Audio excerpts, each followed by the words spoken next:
For today, socially responsible, distant outdoor activities, we're hiking over here. This is something by Bear Mountain State Park. Not entirely sure. My wife picked out a trail. We're gonna go up there and just walk around and enjoy.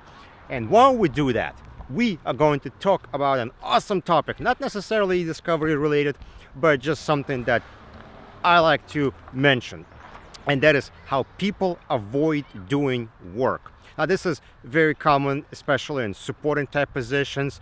For example, like analyst department, right? We support project managers, or IT supports rest of the company, right, on the technology side. And these departments do, and others do, all kinds of interesting ways to avoid doing work whenever they get some kind of request.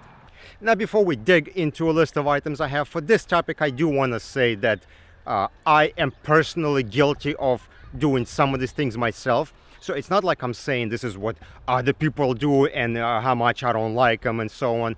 It is something, well, a lot of people do. And like I said, myself, my department, we may have been guilty in some of these things once in a while.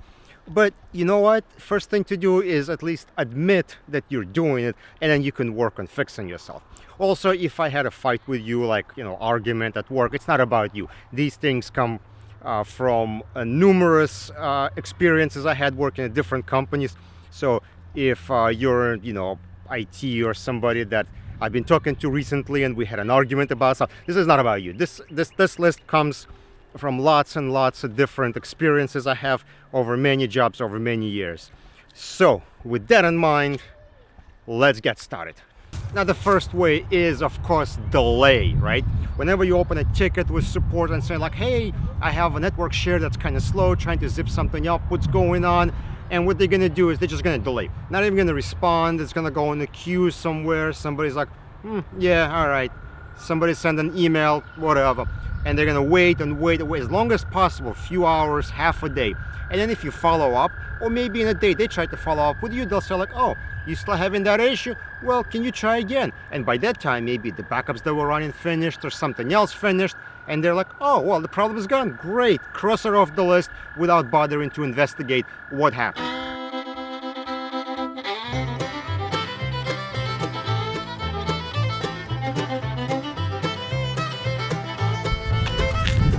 Now, the next thing people do is they ask too many stupid questions just so you get frustrated trying to describe the problem. You come up with a simple problem like, hey, I'm having trouble copying from this location to the other. What's going on? And they'll be like, oh, are you sure you need the file copied? Why are you copying? Maybe you should use file sharing service, or maybe you should send the person the link to a UNC path, or you're not using this. And you just like, look, I'm just trying to copy from one location to another. That's all.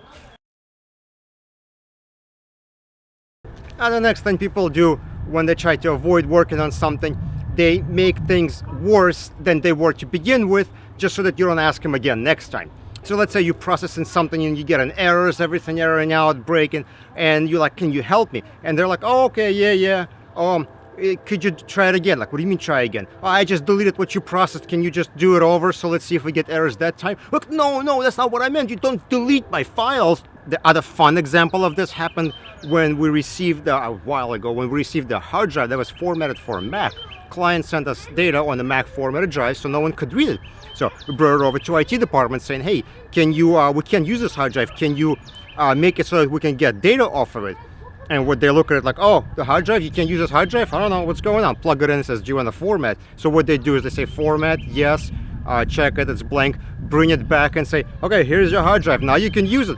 And the project manager looks at the hard drive and says, well, it's blank. Did you delete everything? Did you format it? And he's like, yeah, I formatted it. You said you want to use it. He's like, no, that's not what I meant when I said I want to use it. I meant I need to get data off the drive. I'm like, oh, well, I thought you just wanted to use the drive. So there, now you can use it.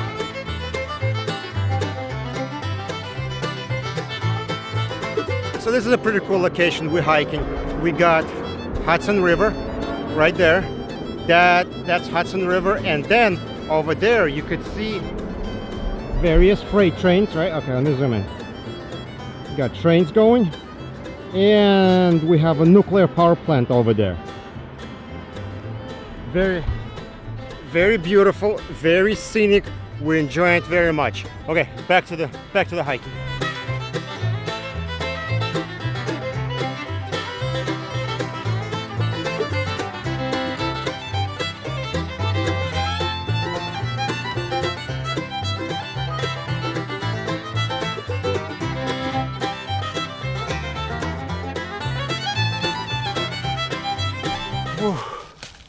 All right, we get into the last 2 points. Okay, so these bother me the most. All right, here's the one.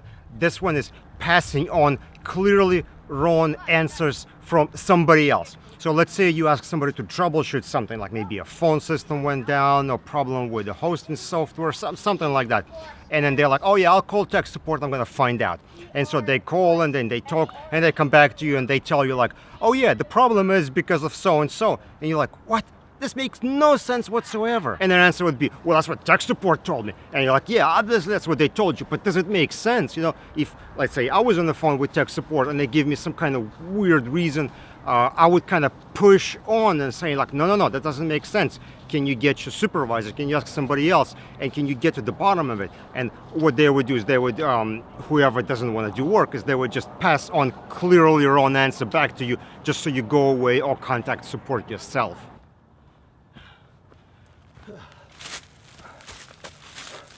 I think at this point we reached our destination. This is as high as we're gonna go. So the last point on my list is making person asking for help do meaningless, time-consuming tasks. And for that, I have a perfect example. So let's say you have a problem with your like email, and you say like, oh, my email is not indexing, your mailbox is slow when you go to IT. You know, I'm picking on IT a lot, but say you go to IT and say, I'm having problem with my mailbox, and they're gonna be like, oh, well, wow, you have a lot of emails in your mailbox. You haven't cleaned it up in a long time. Look how many thousands of emails you have. Of course, that's why it's not working.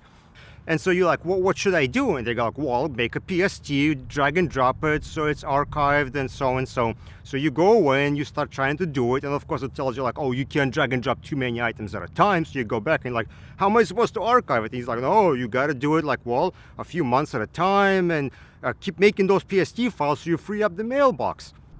And of course you walk away all pissed off, you know, like, fine, all right, I'll do it. So you spend like 2 weeks of doing it. And then you come back to IT and says like, look, okay, I did it, I cleared it up.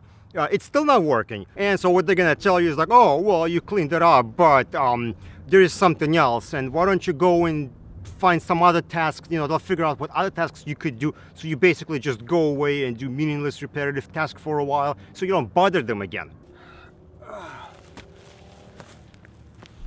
So that's my list of things people do to try to get out of doing work, try not to be helpful, so you just leave them alone so you don't bother them in the future. Anyway, have you had experience like that? Please share it with me. Did you think of any more items that I could have included on this list? Let me know in the comment section below, and I will see you in the next video.